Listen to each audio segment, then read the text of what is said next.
Tem imposto de overvliegen, die airport, die luchtverkeersleiding. Botin imposto nang ku ora bo banho airport, botin ku paga para bo estadia, para bo queda para inana.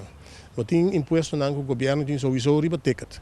É total na imposto nang ku botin riba ticket, tá suma entre 30 a 40%.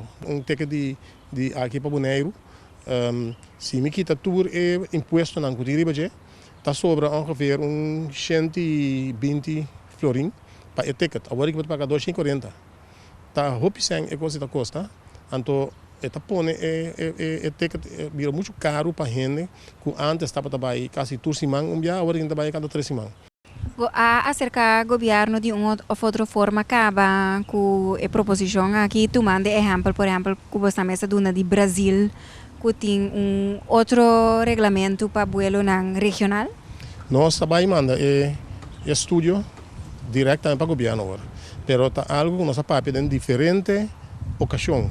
Com o governo, com o aeroporto, nós estamos bem com adiante. Mas eu bem, pero esta bordo botar bana como se fosse com tá encelar. Pero tá no momento que botar senti, em verdade, que o turista tá cai fora de Venezuela, o turista tá cai fora de América, o turista tá cai fora de onde tá. Então eu ori numa bota bem bem que quizás encelar tem razão. Mas sombra nós tem que botar esse ano quando botar extra. Nós temos berekenador riba e renda que tabia. Aqui na não me soa resultado de pôr imposto riba ticket.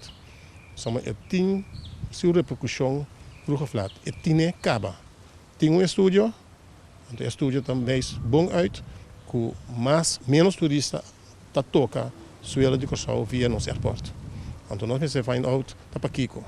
Então é que a find out tem que tá sofrer de agora aqui, nosso aeroporto nesse.